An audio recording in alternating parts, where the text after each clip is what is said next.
Hello, welcome back to Reads of an Apple. My name is Stacy. Welcome to week 32. Also, happy Tuesday. Yeah, it's Tuesday. So,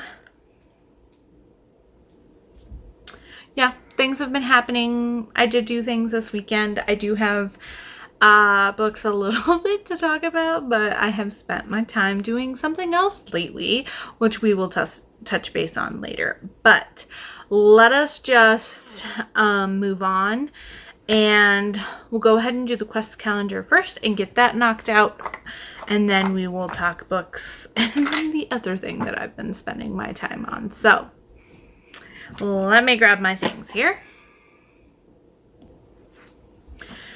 Okay, so if this is your first time watching one of my weekly vlogs, I have been playing the quest calendar.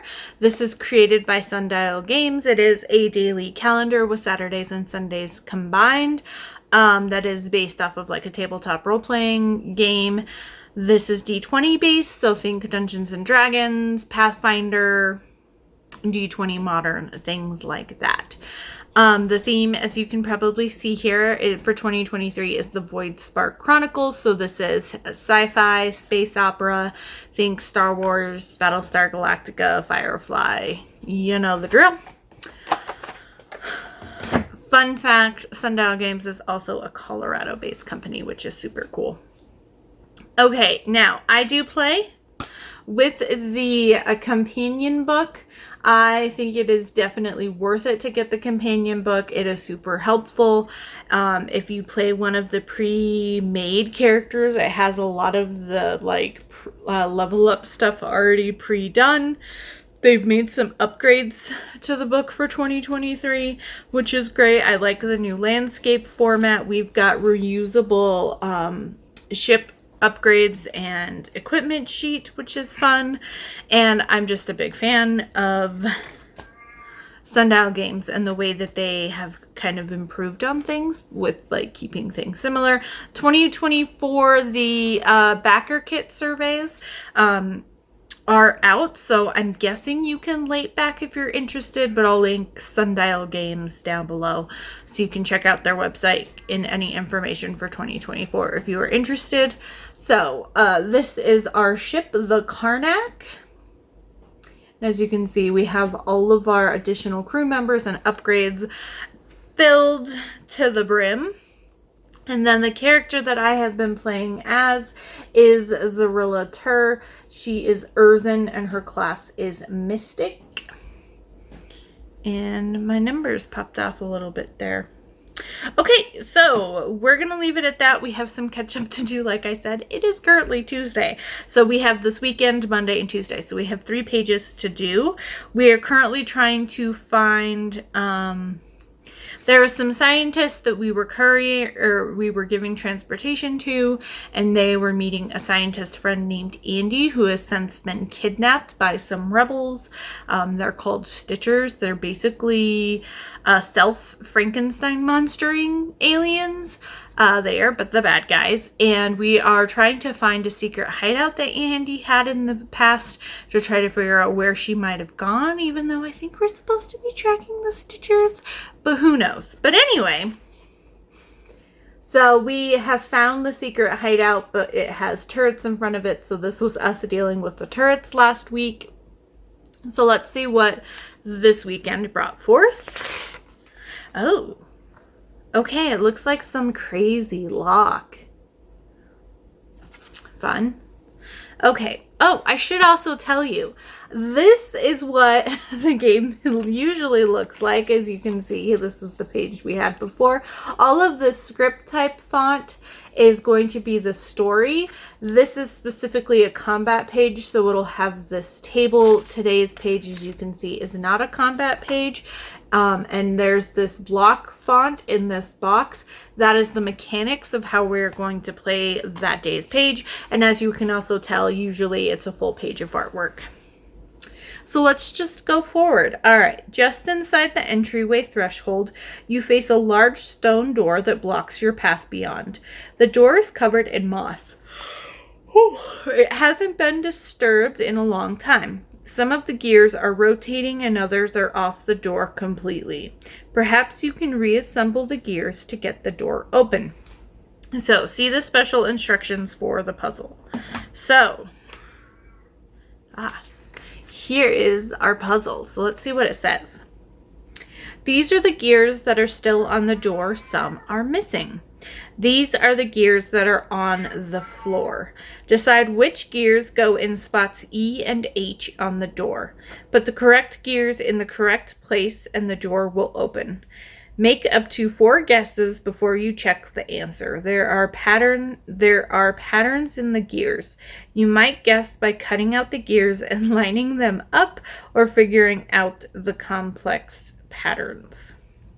For each incorrect guess before the correct one, the moving gears jam while the internal mechanism continues to try to turn them.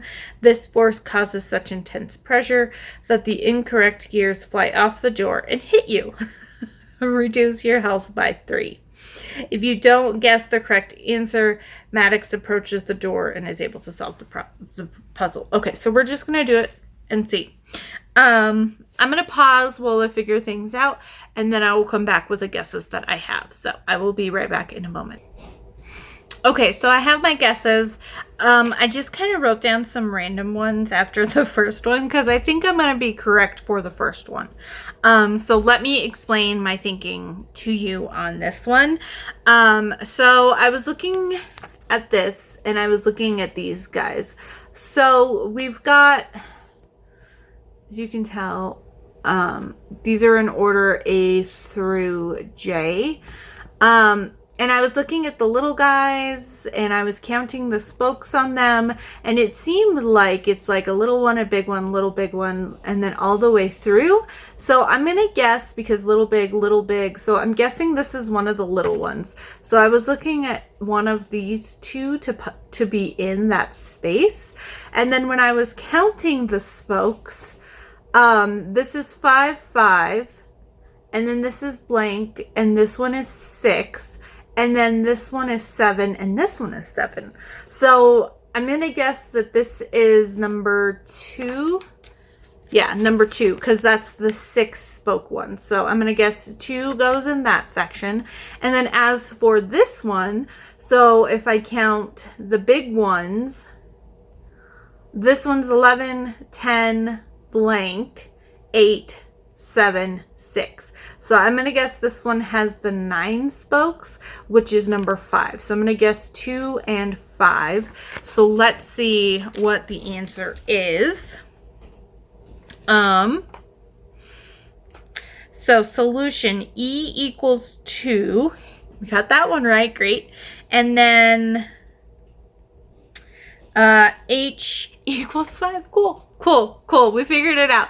I had one other, my second option was kind of similar, but the E was the same number, but H was different. But I'm glad that we got it on the first try. So perfect. We won't take any damage. We can just move on.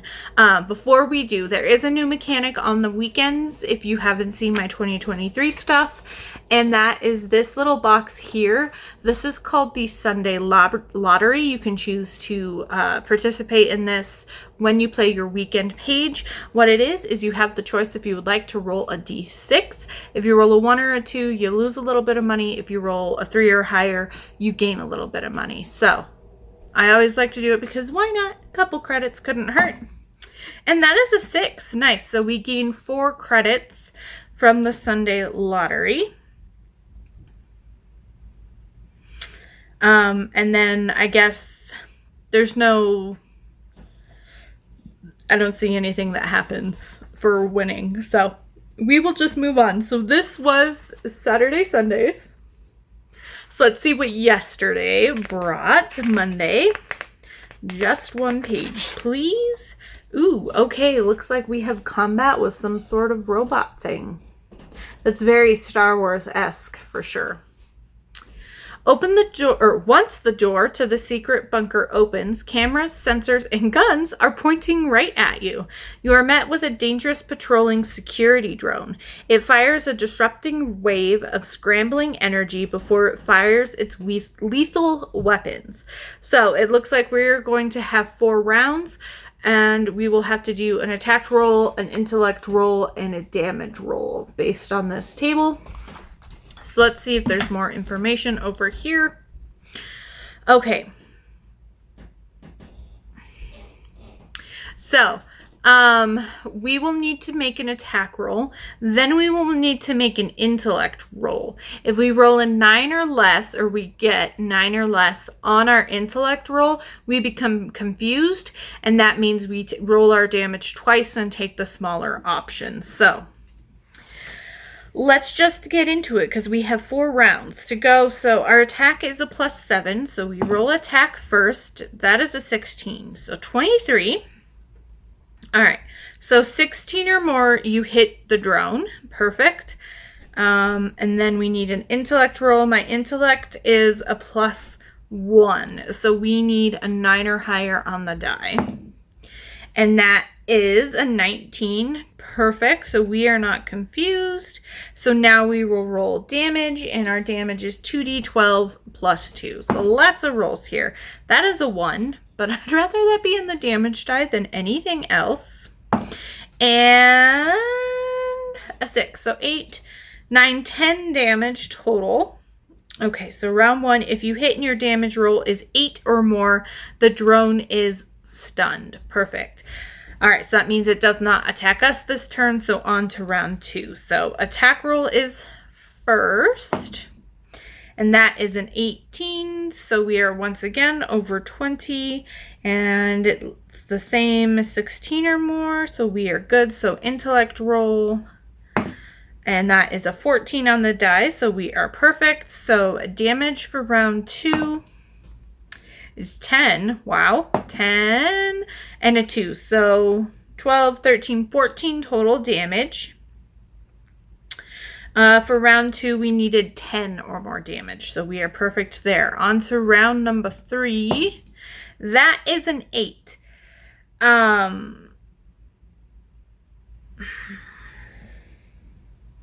And our attack is a +7, so that puts us at 15. We are 1 short because we need 16 or more. Let me see if we have something that can allow us to get an extra.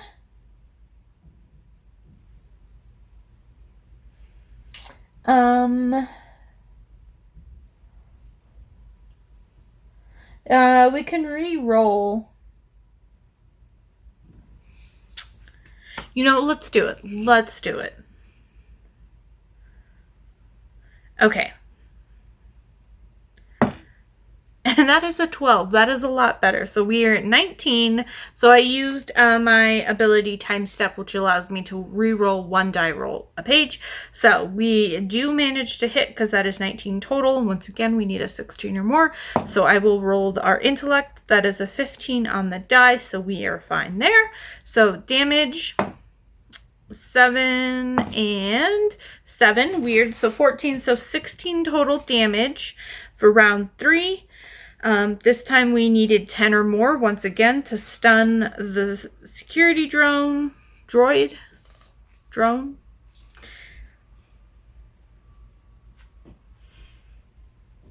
do they call this? Drone. I want to call it a droid, but I guess that's technically Star Wars. Okay, anyway. Attacking is first. That is a 15, so 22 total. So we do hit once again. Our intellect roll is a 3.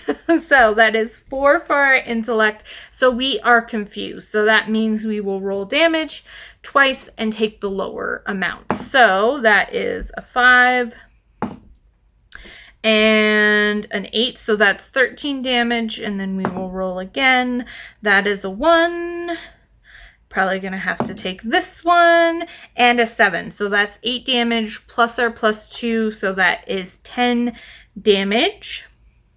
For round number 4, All right, and if you hit and your damage roll is 9 or more, the droid is stunned. So perfectly, we have stunned them all 4 rounds. Okay, if you dealt a total of 20 damage or more, you destroyed the drone. We have officially destroyed the drone.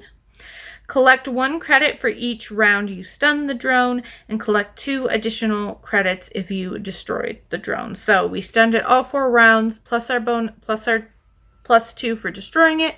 So 6 credits for this page. So there's that. And then we're on our final page, coming to what we are doing today. And it looks like we have a map. So it's the map. Dust stirs as you step into the warm, stale air of the abandoned bunker. You hope that you can find some answers here. So, typical map rules: begin at the X, navigate around the bunker, visit each numbered room along your path, explore and resolve each room you visit before you choose your next. So, I'm going to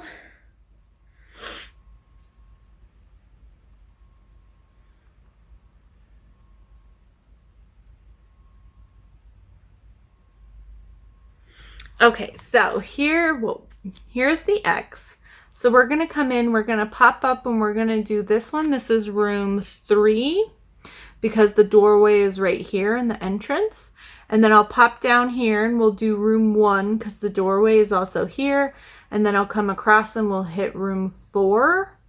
And then we'll come back out and we'll go along this pathway and hit room number 4 here, and then the doorway to room number 2, which looks like it's stairs leading up. That will be our final room that we do. So 3, 1, 5, 4, 2.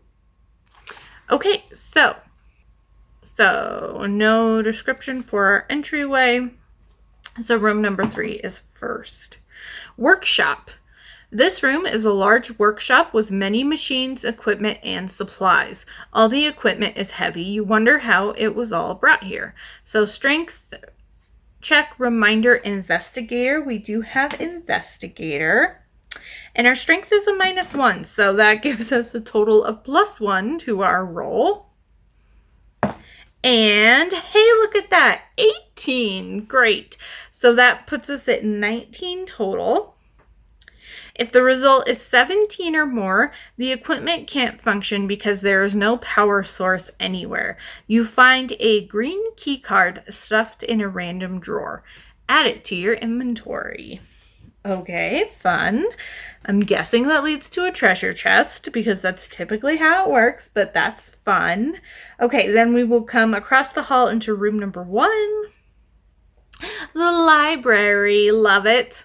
A large living area normally meant for gathering and relaxation doubles as a library. There are shelves with thousands of books in this room. Almost all of them are educational material, everything from basic math and language to advanced concepts in philosophy, triple integrals, and string theory. So intellect, reminder, student. So once again, our intellect is a +1, but we do have students. So we get a total of +3 for this one. And that is a 12. So 15 total.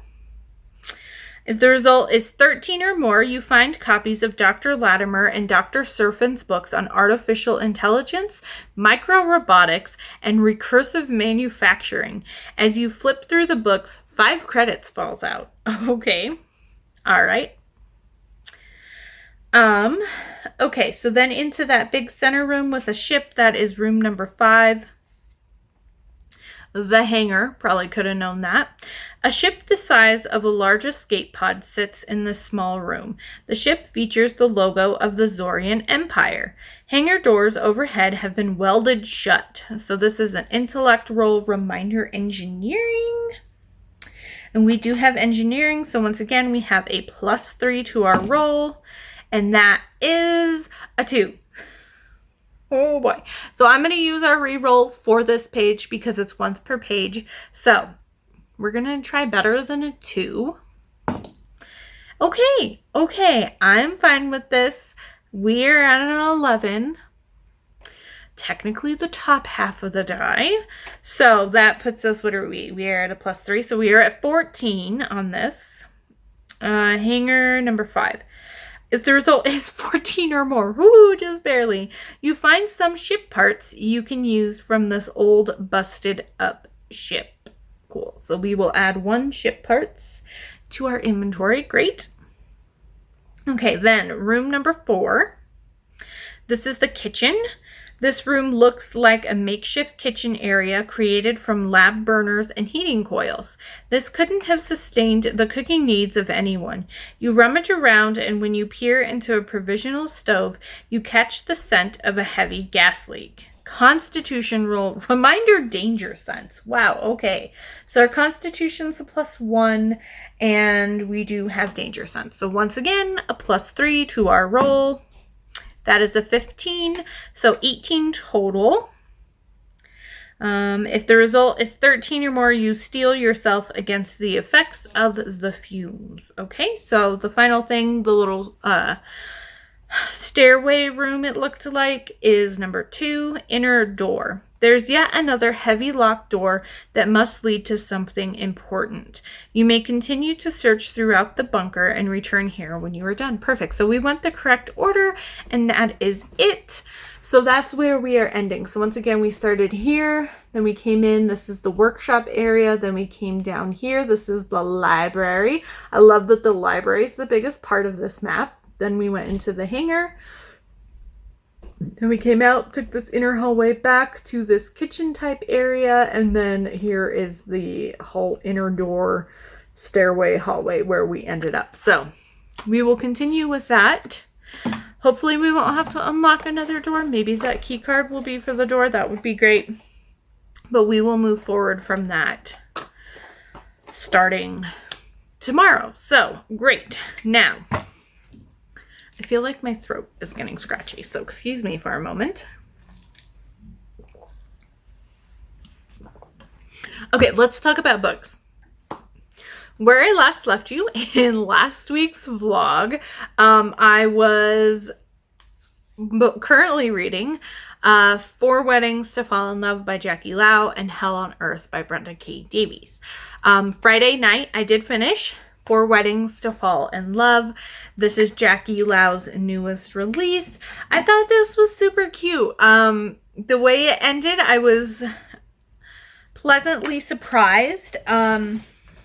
I feel like Jackie Lau's, especially her indie published books, are very low angst. They've got good representation, I feel like, in a lot of different ways. And this was just really sweet and exactly what I want from a Jackie Lau book. This is definitely probably the steamiest of her books that I've read. There still are a couple of books of her first couple little duology series that I haven't read yet, but otherwise I've read every other book that she has published. She's one of my favorite contemporary authors for sure. And I really like this. I gave it 4.5 stars. While the steam was nice, I did wish that we had a little bit more of an emotional journey between them and not as much focused on the steam. But I still really enjoyed it overall. I just felt like there was like maybe 1 or 2 too many steamy scenes, especially once we got to the end, like getting the steam, like we had the one night stand set up and then we had them slowly building back to that, back to sleeping together. And then it kind of ended on another steamy scene, and I would have preferred something a little bit more emotional at that time. It was just, I guess it was more just like 1 too many steamy scenes for me. But, I loved it. 4.5 stars. And we get some setup. I'm pretty sure one of his brothers ran away with the bride who, was standing at the altar, looked sick and pale, and then bolted and nobody could find her. I'm pretty sure she's with one of Max's brothers. I'm intrigued. There's and I was kind of mixing them up a little bit because we didn't see him too much. So it was hard for me to put them down. So I don't know. He has 3 brothers. One was pining after Yvonne, who was the bride in the 4th wedding that they Max and Kim went to. I don't know if this is the same brother, but one of the brothers talks about how he's on a new depression medication, and after the final book in her Cider Bar Sister series, that heroine really struggles with depression. I feel like Jackie Lau really covers depression. I know she has suffered from depression herself, and that her mother also suffered from it because she's been very open about her life experiences, which I love. And I felt like the representation was done really well on that, so I'm excited for that one. I don't know if this is the same brother or not, but like one of the brothers is tattooed and kind of like an Asian bad boy-ish. Like he's not a bad boy, but he looks like a bad boy because he's covered in tattoos and he's got different like not the good boy hair kind of a stuff. So I don't know. I love it. I can't wait to read more. I don't know if the Runaway Bride is going to be the next book or who the next book is, but I do know that we won't get it until probably 2024. Because Jackie did announce or did say in her newsletter that released after this book came out that she hasn't started the 2nd book yet, but she's working on a couple other things.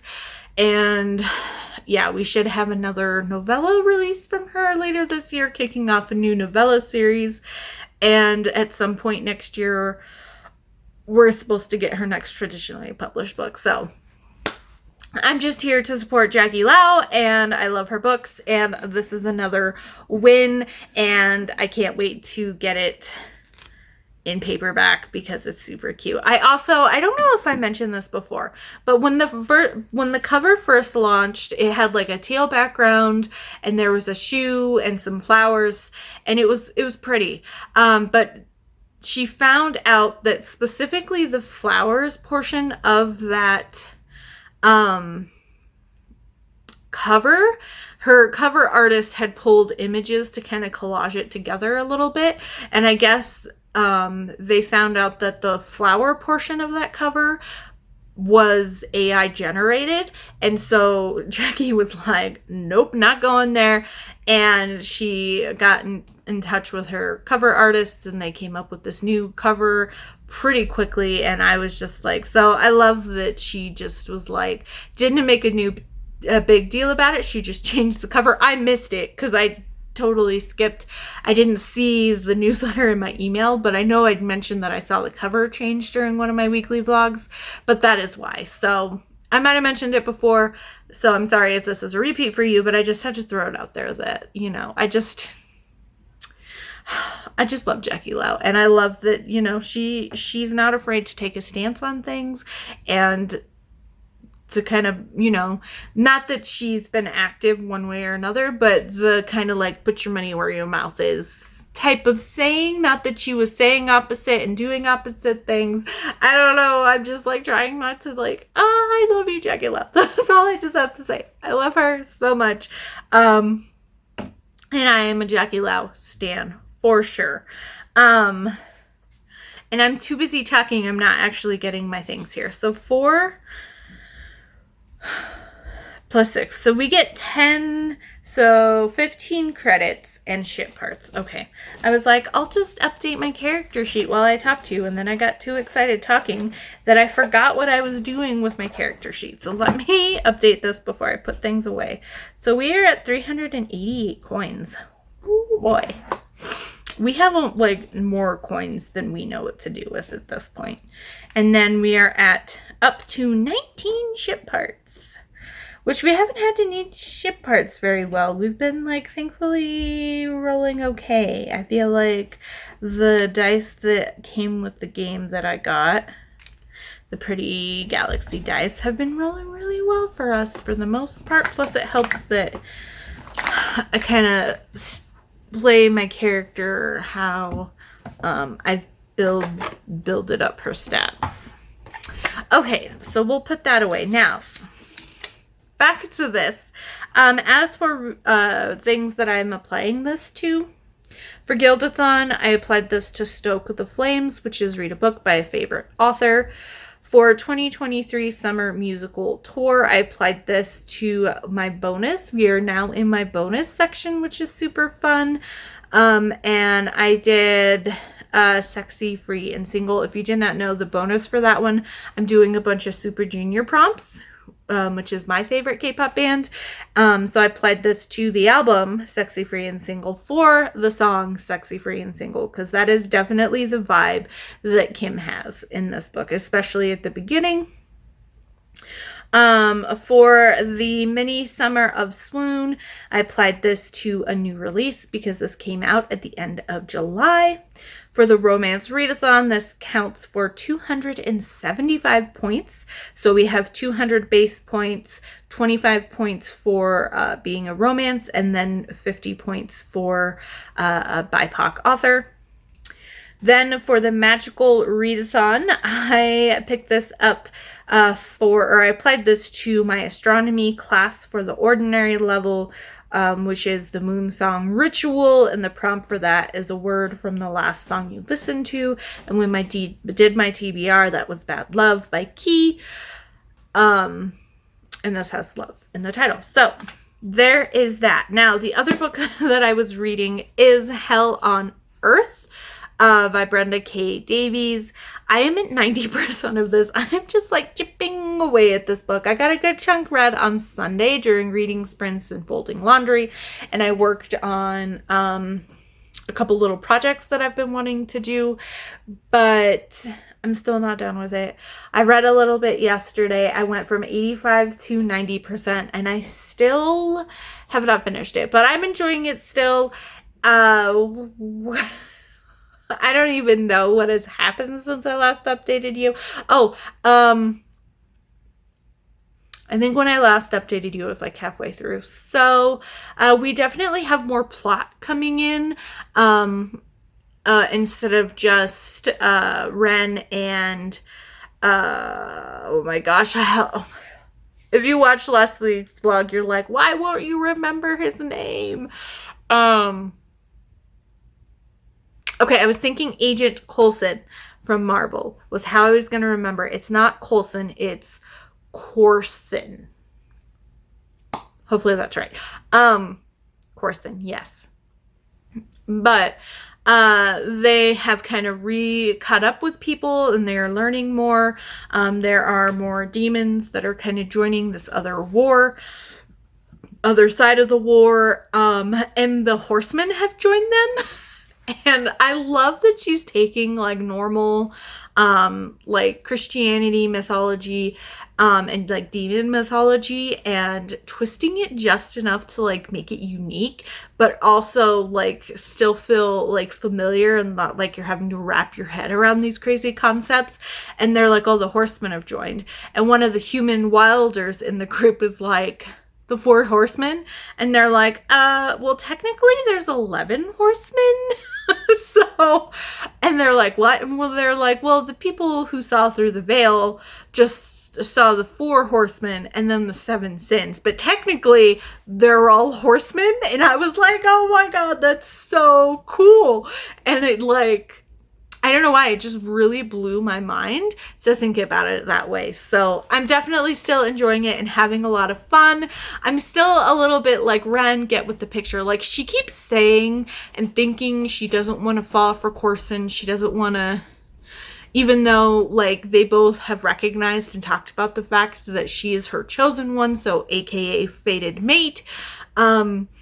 But she doesn't want to get close to him because she's afraid to lose him because, you know, they're in an apocalypse situation. And at one point I was yelling at my phone and I was like, Ren, it's the apocalypse. You're gonna lose people. What you need to do is instead of pushing them away so you don't get hurt when they die, you need to grab on and hold on to this happiness that you can have while you have it.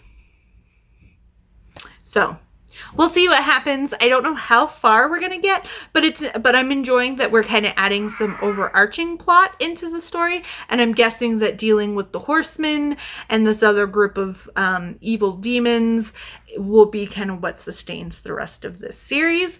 I also have mentioned that this is a kind of a spin-off series, and I was intrigued by that. And I was looking at it this weekend. And the other series that this spun off of is a 4-book series. And it's all 4 books are the relationship of Kobold and River, who are like the new demon king and his queen.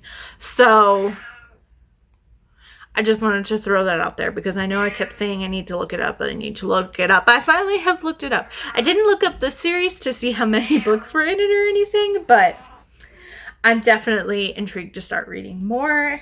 And it is someone's dinner time, and she's just like, hello, mommy. It is 8:35. I get fed at 8:30. Why are you still filming a clip? So I'm still chugging away on that. So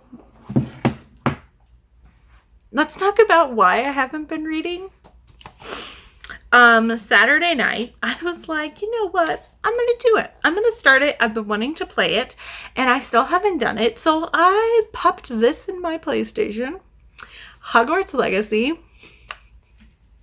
And by the time I went to bed Sunday night, I had played 14 hours of this game. I got super sucked into it. I also kind of went a little hog wild when you unlock Hogsmeade. And I was like, open world. And this I would call RPG light, which is perfect for me. I don't like when there's too many options. And I know that replayability is a thing, but I'm learning more and more as time goes on. I'm definitely someone who prefers to be able to play through a game once, get to 100%, and then move on to the next game. There is a little bit in this one where I'm playing as a Hufflepuff because, of course, and I linked my Pottermore account to because I haven't been on Pottermore in forever, but I linked my Pottermore account to my Harry Potter fan club account. I created a Harry Potter fan club account, and then I linked those together, and then I linked that to the WB Games account. So my character in here has the Patronus I'm assuming we'll learn the Patronus spell. I don't actually know. But she has the same wand that is from my Pottermore quiz, which is super fun. And if you were wondering, my wand is red oak, unicorn core, and I think it's extra bendy or a little bendy. It's something bendy. And then my Patronus is a white mare. Because, and then I'm a Hufflepuff. Obviously, I already said that. But anyway, I was like, oh, look at all these side quests that are popping up. Let me help out my school friends. And then I was like, oh, I got to get back to the main quest. And it was like, oh, yeah, now that you're level 5, you've unlocked talent points. And I was like, I'm level 17 doing the level 5 quest. So I got a little too crazy with the side quests and the world exploring and running around everywhere. But now I've unlocked a broom riding. I did that last night, Monday night. And so now I don't have to run everywhere. So the game is going faster. But I'm definitely having fun. I'm giving myself this week to play to my heart's content, and then I'll try to limit myself more. But what I've been trying to do is take care of like chores and stuff and sit down maybe at like 9 o'clock at night, and then I'll play to like 10:30, maybe even 11, depending if I'm in the middle of a quest or something like that. And then going to bed. But Saturday I was up till like 2 o'clock in the morning playing this because it was just so much fun. And then Sunday I was up till like 1 o'clock in the morning playing it, and I played it a lot last night too. So it's been forever since I've like played a video game that wasn't like something little and cozy. And Hogwarts Legacy is definitely living up to the hype. I haven't really paid attention as much to the video game releases and promotions and things like that, but what little hype I did see of this, it is definitely living up to. So if you enjoy Harry Potter and you enjoy RPG light games, I also will say, typically I play like normal levels, but I did story mode for this one because I just want to experience the story and I don't want to get frustrated because it's been so long since I've played a video game. My coordination skills in that area have definitely gone down, and it's super helpful because I've never been good at like the flying mechanics of games, and so that's really helpful for that too. So yeah, but I'm enjoying Hogwarts Legacy, and that's where I'm at. So I will stop talking to you. I'm going to feed the kitty her food, her dinner, and then I'm going to play more Hogwarts Legacy till I go to bed. I might try to pick up something ebook wise in bed tonight. I know Taylor Swift has got she has 2 more concerts left tonight and tomorrow. I'm definitely intrigued to see what's going to happen tomorrow. The last couple days I've just, if I'm doing other things, I'm just popping on to see her like, surprise songs like normal, but yeah, tomorrow I might just have on the entire thing because it's the final Eras tour for the first leg in the US, because there has since been more dates announced at 3 cities at the end of 2024. I don't know if Taylor is even going to be alive at that point after touring the rest of the world for the rest of 2023 and all of 2024, but you know what? She's killing it, and more power to her. Ultimate girl boss energy, right? So, yeah. All right. I will hopefully see you tomorrow. If I do or not, I hope you had a great hump day, happy Wednesday, all that good stuff. Hello. Happy Friday. It is 8:45 Friday evening. Jen from the Book Refuge had some reading sprints tonight, shortly after I got home from work, so I did those. And then I was taking care of a couple things, got my to-do list together for the weekend, which is crazy long, but there's a lot of stuff that I want to get done through like Wednesday, plus some maybe little projects I want to add, so we'll see. I have finished some books since last time I talked to you. So I am up to 3 for the month of August, which is very, very slow for me. But that is fine. That is fine. So let's talk about things. I did finish Hell on Earth by Brenda K. Davies. I'm going to give this 4 stars. I enjoyed it. I definitely wished... I could kind of see what was coming. I knew we were going to have kind of some big battle that kind of leapt off into the big, like, war portion that it seems like the rest of the series was going to have to be dealing with overarching plot-wise. We ended up fighting one of the horsemen, which was crazy. I think it was Greed. But it was pretty bonkers the way that things went down. And then of course we had, the situation where Ren is dying because she's just a human fighting these basically primordial demons. And Corson is like, I can save you. I just need you to say yes and give me your consent. And I will turn you into a demon. And she kind of doesn't answer. And then like when she's on her last legs of life, she finally says yes. And then she turns, and of course then everyone's nervous she's not going to turn successfully and she'll just die anyway. But it's a romance. HEA, she does turn. And so it was cute. I'm definitely intrigued to read more. I did wish that Ren didn't hold it back as much overall from Corson. And I wish that there would have been more emotional growth on Ren's side.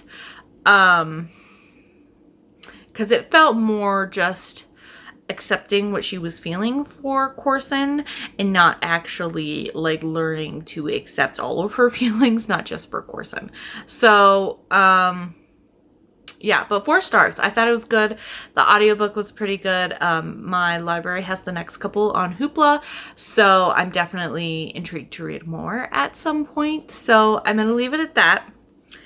As for reading challenges, I was able to apply this to, I did Bank of the Embers for Guildathon, which is a book that's been on your TBR for longer than a year. For 2023 Summer Musical Challenge, I applied this to my bonus prompt. I'm doing all albums and groups that are part of Super Junior as my bonus prompts. So I applied this to the song Walkin', which is off of their 5th studio album, Mr. Simple. I thought this one was like a cheeky little one to do because, you know, it's the apocalypse. They walk everywhere. So I was like, as soon as when I was going through my track list, I was like, oh, walking. That's it. We got to do that one. It's cheeky, right? Then for Read the Season, I applied this to holiday number 5 for the letter D. I think that is the only one, both already filled prompts and unopened or unfulfilled prompts, that this could have counted for. So I was like, ooh, it's a good thing there was that D there. For Mini Summer of Swoon, I applied this to August release because this was released in August, just like back in 2017. For the Romance Readathon, this counted for 325 points. That's 300 base points off of the page count, and then 25 points for it being a romance. And then for Magical Readathon, I picked this up specifically for Elemental Studies. I just need to hit level Ordinary, and the Ordinary class in that is Element of Earth, and the prompt was Earth in the title. So yeah, there is that. So I finished that Wednesday night, and I ended actually finishing that up before Taylor's final concert, which I want to gush about in a moment, but we will finish talking about books. But Tuesday night, after when I was going to bed, I was like, I should pick up another ebook, and I just really was kind of struggling to figure out what exactly I wanted to read. And so I was like, you know what, let's do one of my historical novellas. So I chose In Which Margot Halifax Earns Her Shocking Reputation. This is the first novella in Alexandra Vasti's novella series, Halifax Hellions. These are free. You just have to sign up for her newsletter. Her first traditionally published full-length historical romance novel is going to be coming out next year, but there's 3 of these now. I have been signed up for her newsletter. I've gotten the first 2 novellas and the 3rd novella's out, but I never got the email to download the 3rd one, so I don't know what happened there. But I started this Tuesday night. Wednesday night, I finished Hell on Earth, and then Taylor Swift. It was the final concert and the America leg of the tour, although there's more America dates that have been added late 2024, but the original American leg ended Wednesday night. So I watched the entire live stream instead of just popping in for some of my favorite parts. So I finished Hell on Earth, but I did not read In Which Margot that night. So I started it, I got 32-ish% Tuesday night, and then I finished it last night. I forced myself to finish it because I hadn't read anything yesterday, haven't picked out a new audiobook. I was like, I gotta read something. I was just like, oh, there's only 2. At that point I'd only read 2 books. I was like, I have to finish another book. So I forced myself to finish this last night. I'll be honest, at about the 60%, I just kind of started skimming and was really kind of just reading dialogue. And then if there was a big portion of, like, if there's a full page with very little dialogue, I was like kind of skimming it. I'm gonna give it 3 stars. I feel like it was well written, but this is the kind of new historical style that I've seen kind of become more popular lately that I just do not like. I do not enjoy. It feels too modern. There's a lot of talk about consent in this, and while consent has always been a thing, it wasn't talked about in the same terms that we talk about it today. And so the way that people were talking to each other, and the way that people were kind of acting around each other just didn't really fit the time. And I mean, it was kind of tried to play off that, Margot and her twin sister Matilda are the Hellion twins. They're known for not following society's like dictated rules and standing up for people and just kind of being the odd bunch and just having this bad girl reputation, and just kind of flouncing what everybody thinks. And it felt like too much. Like, our heroine is very experienced sexually. This is a virgin hero, and it just felt, I don't know, it felt weird. There's also no really like clarification, but our heroine in this one at least has slept with men and women a lot. A lot of her first experimentation and learning of her body and pleasure was with other women. And then she fooled around with like some fitmen and some house servants, and I'm like, and nobody caught on and got in trouble for that. I'm like, okay. So it was fine. If the new style historicals don't bother you, if you like the over modern historical romances, then you'd probably really enjoy this. I can definitely see why a lot of people, this was like way steamier than I wanted it to be. I don't need steam, when it comes to historical romance. Like, I like to have a couple steamy scenes. I don't need it to be super erotic. For me, historical romance is really where I find I go to for the more sweeping, romantic, swoony, fantastical, but not like in a high fantasy way, but just a feel good kind of a way.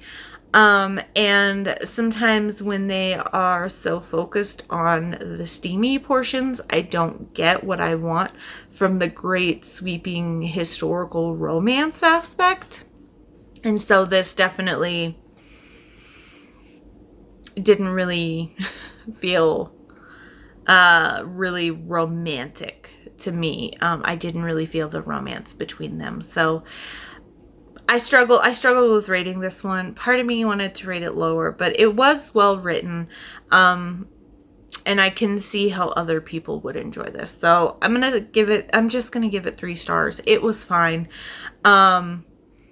I'm intrigued to read some of the other novellas. I don't know if I will like them quite as much. It seems like there's quite a bit of kink and maybe BDSM play with Margot's twin sister Matilda, which is something that I am not really into.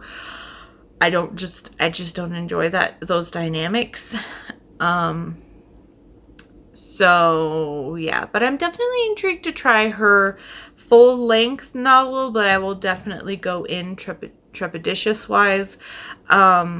Maybe even see some reviews of people that are friends that had similar thinkings towards this novella, see if they read the full-length novel first and go from there. Never say never, but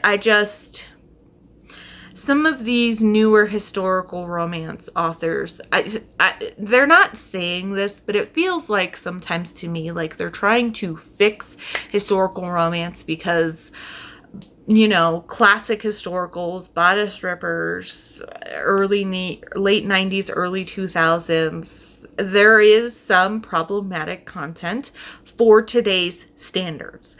And I understand that, it is hard for some people to read these older books and to not look at it with today's lens. It's hard for I know it's hard for some people to put it in context, to what was maybe not allowed, what disparaged back at that time. I feel the same thing with a lot of like 80s and early 90s rom-coms. I'm just like, ooh, that wouldn't fly in today's thing. But, it's just, that's what happens when there's social progress and change. And so I can see why people might think, I want to fix the romance, or I want to have all of the same sweeping romantic elements, but I want to up the steam, or I want to make sure that like consent is a big thing. But you can do it without using modern language. And so I don't know. I also struggle when feminism is really kind of pushed and explain to the reader, and I'm like, I am the person that we don't need to explain this to. Like, this is not the place, I feel like, to really push that narrative, especially in these historical romances. And when you're looking at the typical historical romance reader, they don't need to be explained feminism. And sometimes I feel like the authors push it too far. And then it just doesn't feel like it fits the time. Whether that actually fits the time or not, because I know sometimes something feels like it doesn't fit the time and the author has notes, or people come out later and they're like, actually, and I'm like, but what we have perceived, what the historical romance genre has kind of set standards at, it doesn't fit that narrative. And at the same time, I know we need to push and we need to expand and to grow. But I feel like sometimes there are some things that we can pull back on. And, but then there was this whole TikTok drama. So, maybe there are some romance readers who need to be explained consent and things like that. So I don't know.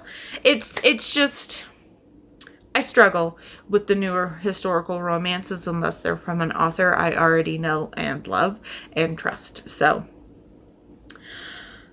yeah, road trip romance, only one horse, only one bed, trapped because of a rainstorm. They find a cottage. The carriage has crashed. They're trying to track down her sister, who's run off to elope with somebody. Brother's best friend, different social class. And of the different social class standings, this is the man of the lower class, which is what I typically prefer if I'm going to read that. I don't know. It took me 3 days to read the novella. So, and it's 90 pages. I think that tells you my thoughts on it enough. It took me 3 days to read 90 pages.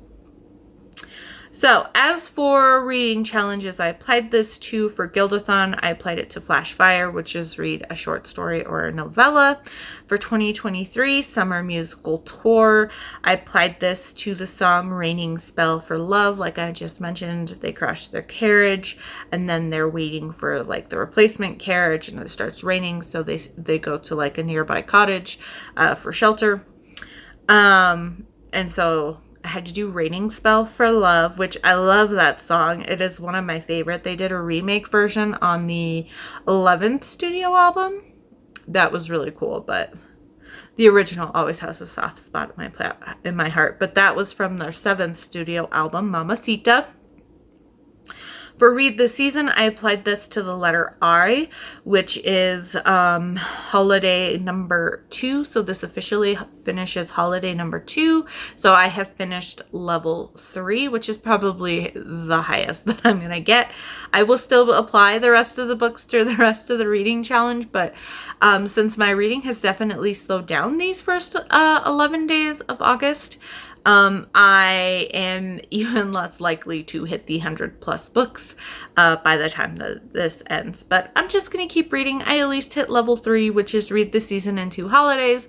Level 4 is read the season in all holidays, and that's the extreme level. And I doubt I will get there unless I really go on a heavy novella binge. But I don't particularly want to do that right now. Moving on, for Mini Summer of Swoon, I applied this to a romance you saw on Instagram. For the romance readathon, this worked for 125 points. This was 50 points for being under 100 pages, 25 points for being a romance, and 50 points for being a historical romance. And then for the magical readathon, I applied this to my ordinary level for restoration, which is induce sleep, which is start a book before you go to bed.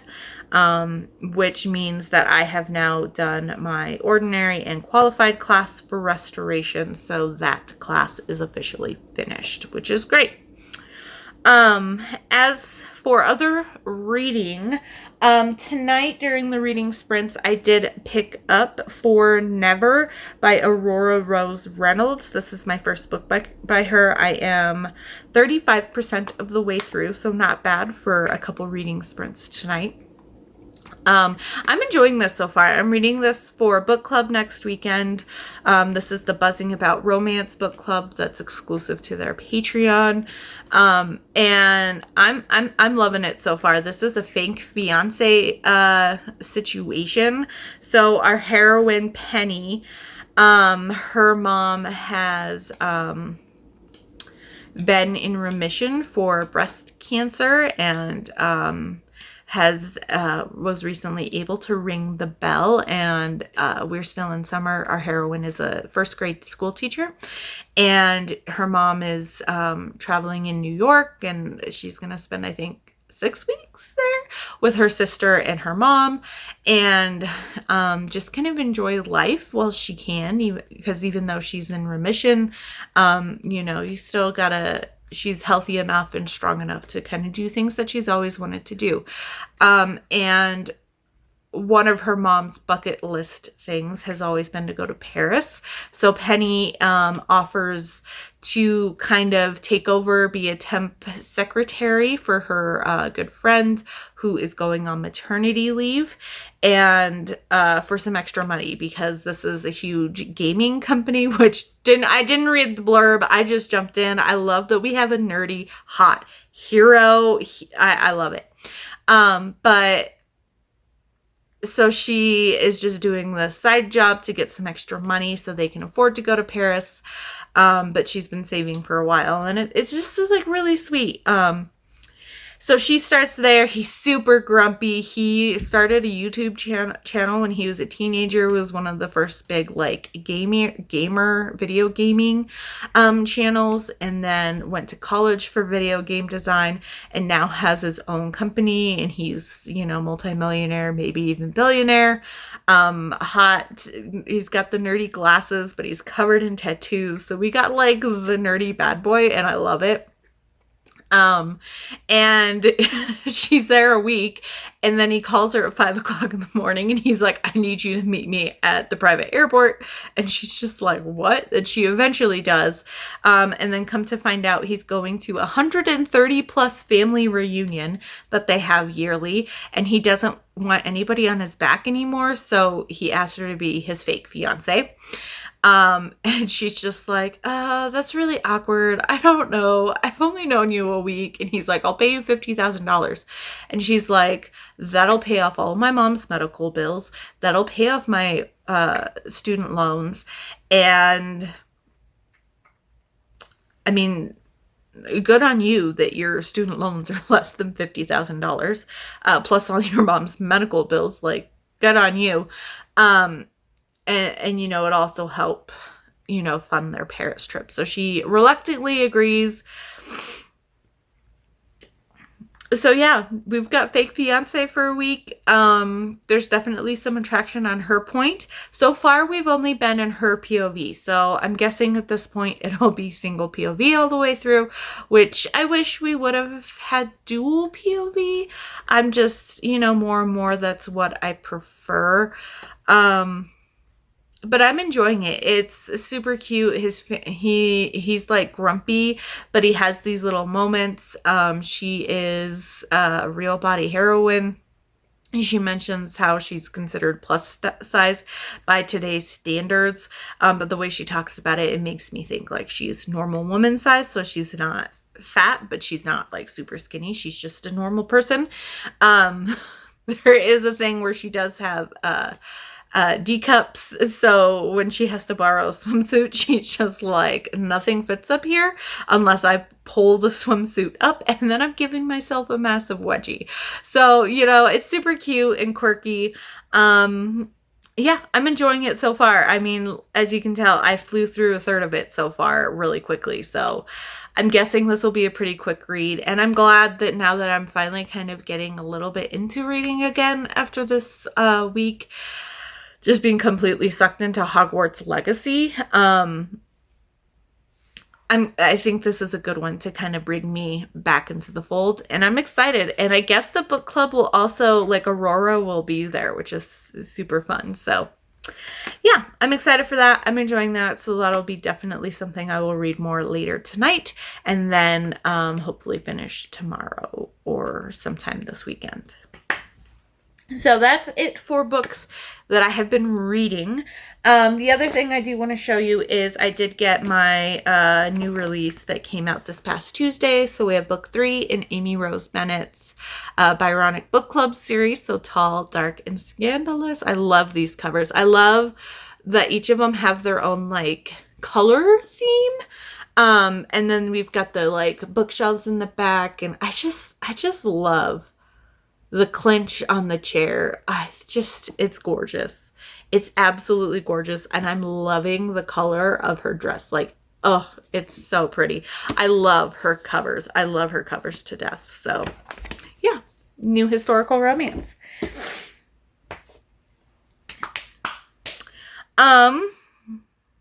Okay, other things I would like to talk about. Oh, Taylor Swift. Let's talk about Taylor Swift. 1989 has been announced. I was freaking out. We knew it was coming. It was pretty heavy-handed, the Easter eggs and hints that Taylor was dropping. But that's why I wanted to make sure I streamed it. For not only was it the last leg of the tour, something was coming. 1989. Here is the Taylor's version cover. It is one of my favorite of her covers. It is the first cover where she is smiling that we can see. I mean, some of them are like the back of her head, but I love this cover so freaking much. It's coming out on the 9-year anniversary, the same date it released. Crazy enough, I never put it together, but my boss's granddaughter, who's a big Taylor Swift fan, we always talk about Taylor, she turns 9. I was like, it's on the 9-year anniversary or whatever. And I was like, wait a second. I was like, it's on your birthday. And you turned 9 this year. I'm like, oh my God. And then I was like, wait, were you born in 2014? And she's like, yeah. And I'm like, how? Like, I knew her birthday and I knew the release date for 1989, but it never clicked that she was born on the release of 1989. And I was like, we were both just like, whoa. It was really cute. And 1989 is a big deal. It's one of my top albums. It's Taylor's arguably best, most critically acclaimed, biggest album. It's a big deal. I've already seen that, since 1989, Taylor's version has released. 1989 has broken some streaming records. The pre-orders for 1989 are already pretty close to breaking the pre-orders for Midnight's, which is completely bonkers. I'm super into it. I mean, I was also born in 1989, so that always has a close place in my heart, plus the whole seagull motif. My maternal grandmother, who I was very, very close to, one of her favorite books was, oh my gosh, Jonathan Seagull Jonathan, not Livingston. That's one of our customers. Jonathan Seagull Jonathan. Oh my gosh. I have a necklace with a quote, with a seagull on the front, with a quote on it on the back, and it's just spacing my brain. But they had 3 extra bedrooms in their house. One was the computer room. One was where like my cousin stayed when he was adopted by them. And moved in. And then the other one was like the toy room, the room that I would stay out when I would spend the night there. And one of the walls was painted a seagull mural. And my grandmother was a seagulls person. And at some point I will get my first tattoo. And I know my first tattoo will have something to represent my mother, most likely yellow snapdragons, and seagulls for my grandmother. Unconsciously, subconsciously, whatever you want to say, I just looked at my grandmother's picture because it's sitting right behind over here with my mom and my mom's ashes. But now I'm like tearing up. But so this album aesthetic has always kind of really touched me, and the fact that she is pushing the seagulls again. When I saw the seagulls on the website before everything was announced and the website went blank and it was just like sky blue with seagulls flying, I almost broke down in tears because it means something else to me. And I love that all of these portions of my life have kind of melded in. And I know there's people who like grew up with Taylor Swift, but it's weird being the same age for 6 months of the year as Taylor Swift and being another in 1989 girly. And I don't know. It's not my stan album, but it definitely is a big album, and you can't not like this album. How many number ones? We have 5 vault tracks. And she is hyping up the vault tracks. Usually she's just like, oh, blah, blah, blah, vault tracks. And then she might mention who the features are. But she was like hyping up these vault tracks. And I was like, if Taylor thinks these vault tracks, if she's actively coming out and being like, these vault tracks are the best vault tracks, okay, we have till October. Everyone's all sad that, Speak Now doesn't get its time. And I get it. Red TV had a huge space to really kind of celebrate. But at the same time, I'm also like, we already had Red Era. And it's nice to kind of go back and revisit these eras. But I was honestly expecting Taylor's versions to come out quicker. Like, give them space to breathe and to do well before continuously dropping the next one. But I was like, we already had a Speak Now era. And yeah, this one is truncated. But technically right now, we're just experiencing the Speak Now era within the Midnights/Eras era. This is just like a little segue, a little side quest. And it's just like, if you haven't been here before, or if you missed, if you're joining us mid-season, here's what happened previously, kind of a thing. I don't know. I'm like using too many metaphors in my brain. But I'm pretty excited. We have till October. I'm guessing Reputation will be next, and then we'll finish off with Debut, because it will be very touching and, a moment when she reclaims her name. Because if you did not know, her debut album was called Taylor Swift. So it will be Taylor Swift, Taylor's version. She will own her name. And I get saving that to the end. I almost though wish that we had that and then Reputation was the final one, because I feel like Reputation was the more recent of the 6 albums that she's re-recording. And I feel like the older, heavier country albums just don't do as well when we're introducing them to the newer fan base. And it's kind of like a peek into the past. I feel like Speak Now definitely did a lot better than Fearless, but Fearless was also the first re-record, so, you know, she was still kind of figuring out how they were going to be received and everything like that. But I feel like unless she's like really planning on going all out and doing something really, really, really special for debut, I almost feel like ending with Reputation would be like the big huzzah, because that is the most recent one.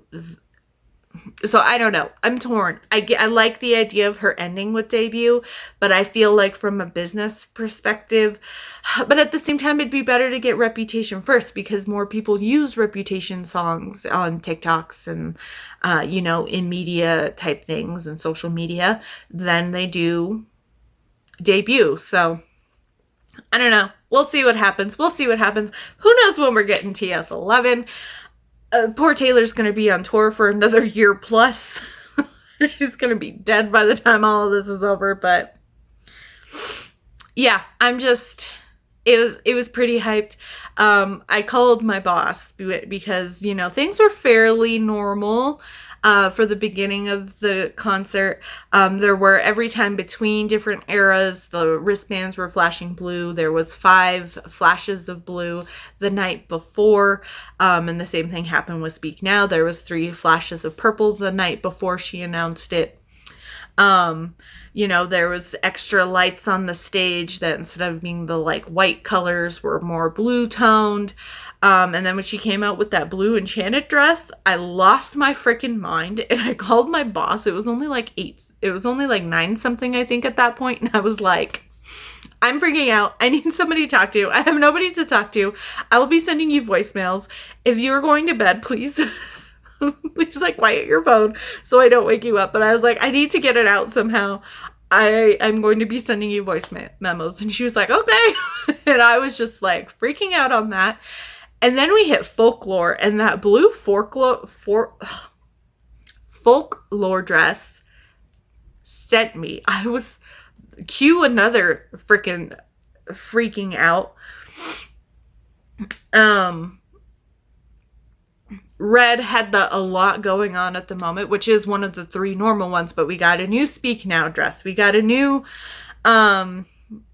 folklore dress. Technically, we got a new Midnight's dress the night before that was a lighter color blue and had similar cutouts to a dress she wore on her 1989 world tour.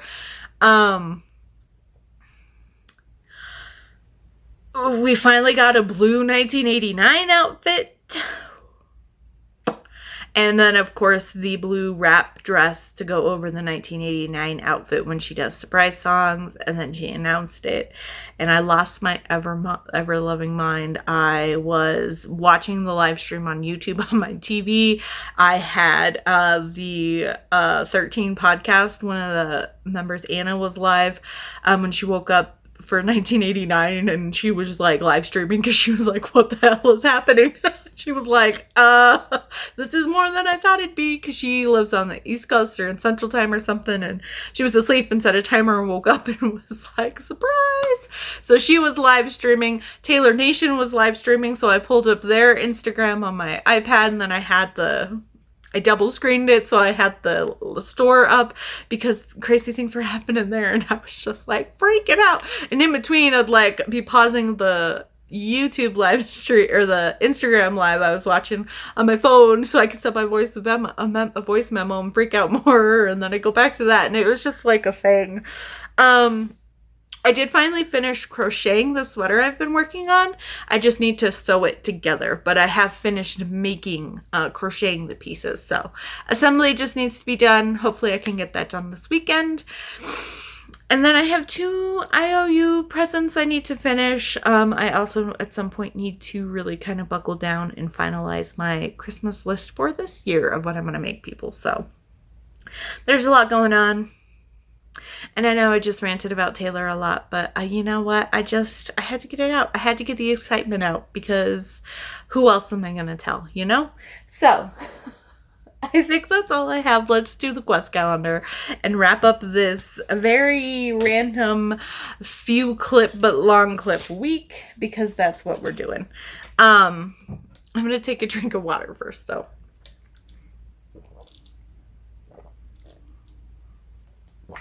All right. So where I last left you on Tuesday, we were going through the map of the secret base where Andy used to live. So let's see what Wednesday brought. Okay, so it looks like we've got another like vault style door.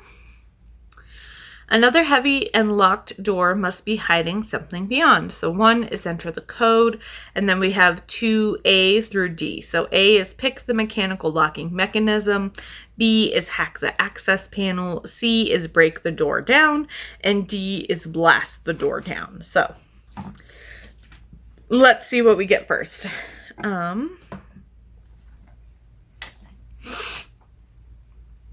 The following numbers have been entered into the keypad, but some numbers are missing. So that is what it is. It won't focus. 439 457 106 blank blank 4.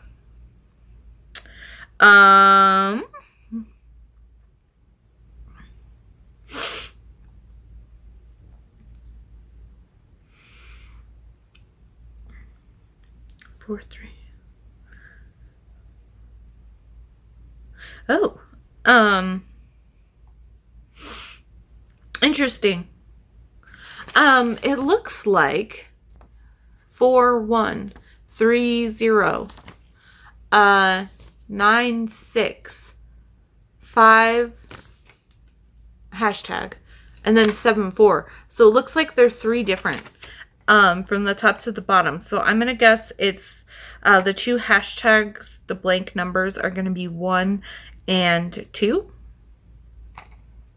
So let's see what the answer is. Solution 1 and 2. Perfect. All right, so we solved the code. If you guessed correctly, the system disables the emergency door lock, but you still need to get past the main locking mechanism. Gain a +4 bonus to all options below. Cool. Okay, so we've got pick the mechanical lock, which is dexterity, hack the access, which is wisdom, break the door down, which is strength, and then blast the door down is damage. I'm gonna go for hack because our wisdom and our dexterity is both a +4. However, we don't have locksmith, but we do have computers, so that would give us a +2. So that's a +6 plus the bonus +4, so we get a +10. That's going to be our best bet. So I will roll our d20. I don't know why I showed it to you, but there you go. Oh, it was almost a natural 20, and then it flipped to a 14 because they're one face off of each other, as you can see. All right, but 24.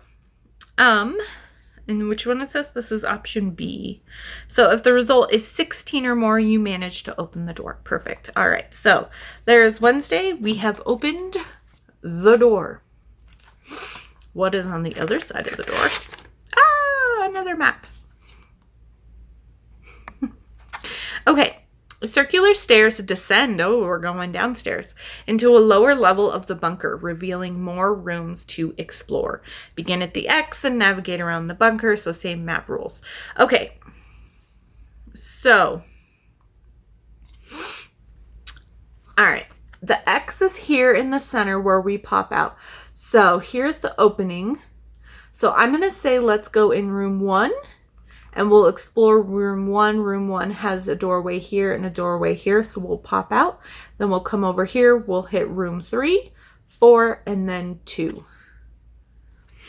So that will be the order that we go in. Okay, so room 1 is first. A large high-tech laboratory is full of beakers, freezers, incubators, and a fume hood. There are petri dishes scattered across shelves with unknown substances in them. You move some aside to look at papers underneath, and a strange substance gets on you.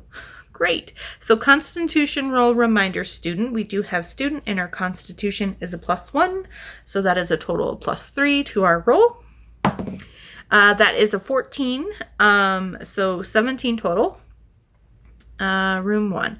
If the result is 15 or more, you remain calm and find the nearest rinsing station to wash off the substance. It comes off without issue. Great. Okay, so then we will go to that purple room, which is room 3. There seems to be something important about this room. There is a holographic display in the center with sensors mounted to the entrance. You may continue to browse and explore the bunker before you return here. We will continue to explore. So then room number 4, that was that little metal room. In a storage room, you rummage around and find a unique looking crystal. You find yourself mesmerized as you gaze into the beautiful structure. So charisma roll reminder, arcane adept, and then we get a bonus depending on our virtue. Our virtue is a positive +10. So we get a +4 bonus because our virtue is 5 or more. Our charisma is a 1. And we do have Arcane Adept. So total of +7 to this. Decent. And that is a 16. All right, we are doing pretty good today. So 23 is our total. A calming emotion washes over you, and you sense that everything in the universe is perfect. Gain a +4 bonus to use on any single D20 roll in the future. Well, that's cool. And that was if we rolled a 15 or more. Perfect. So, final room we have to explore is room number 2. Another workshop sits on the lower floor. This one is outfitted with electromagnets and several chunks of random scrap metal. The perimeter of the shop is decorated with mannequins and sculptures of random aliens. The walls are covered in photographs of people in candid moments. In searching the room, you get too close to an electromagnet that is powered on. So strength roll. Our strength is a -1, our worst stat. And 14, so that is a 13. Room number 2. So between 8 and 14, the magnet pulls you off balance before you can grab a hold of a heavy chunk of scrap metal. Reduce your health by 1. Okay, so we took 1 damage. That's not bad. We'll leave it. We won't worry about re-rolling or anything. That's okay. I'm fine with that. So we will return to room number 3 and end Thursday's chapter. So once again, we went through this big room. This is the laboratory. This is where we needed to be. With the hologram, here is the storage room, and then here's the other workshop where we were beaten by a magnet. So let's see what today brings. Oh. Interesting. Okay. I can't tell if that's like a mechanical sentry kind of thing. I mean, it looks like it might be because there's like things coming up the back. But whatever it is, it's cool looking. You step into the inner room where sensors scan you. An alarm goes off and armed drones descend from the ceiling like marionettes. They take aim with disruptors and begin to attack. So we will have a 1 round each for 3 different bots, attack, damage, and then a charisma roll. So let's see if there's any other information over here. There's not. So let's just jump into it. So our attack is a +7.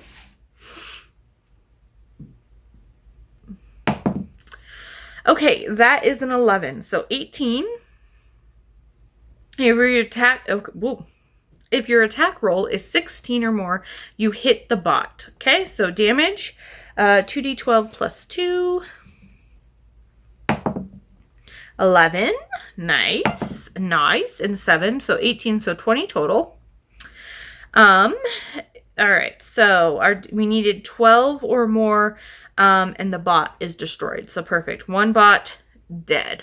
On to bot number 2. So attack roll. That is a 15 and we are at a 7. So 22 total for that one. If your attack is 17 or more, you hit. Perfect. So damage. On bot number 2, 7 and a 1. So 8, so 9, 10 damage. Let's see. If you hit and your damage roll is 10 or more, by the skin of our teeth, right? The bot is destroyed. So we have destroyed bot number 2. So on to bot number 3. That is a 17. Okay, so 24 to hit. This one needed 17 or more, so we do hit. Perfect. So on to final damage. That is another 7. Crazy. And a 4. So 11, 12, 13 total damage on this one. If you hit and your damage roll is 11 or more, the bot is destroyed. Perfect. So we have destroyed all 3 bots. So collect 1 credit for each bot you destroyed. Perfect. And that's it. That's all we have. So I will leave you here. I will stop rambling at you. I have had a super long clip, but you know what? It's not bad for 3 days to catch up on, right? So thank you so much for watching. If you'd like to leave me a comment down below, let me know. I know in 1989, even if you don't listen to Taylor Swift, you probably have heard songs off of 1989 because it was the big one. So let me know what your favorite song, or only song you might have heard off of 1989 is. It's really hard for me to choose a favorite, but if I would like to share you, if we include bonus tracks off the deluxe version, You Were in Love is one of my top T Swift songs of all time. It gets me, especially the acoustic version that she plays in the 1989 World Tour. She played it acoustic at one of the LA concerts when they were filming the first couple days. And that song always makes me cry. I love that song to pieces. But if we were to go off of the full album, Wildest Dreams or Clean. Wildest Dreams or Clean, I think. I also love Wonderland. I just love that album. Had a point. It had a purpose. Everything was laid out perfectly. That album is like an album of bops, and I love it. So anyway, if you'd like to just leave me an emoji, leave me, I don't know, a seagull emoji or just a bird emoji. I don't know if there's a seagull one. If there is, choose that one. If not, surprise me with whatever bird emoji you would like. But otherwise, don't forget to like and subscribe, and I will see you all soon with another video.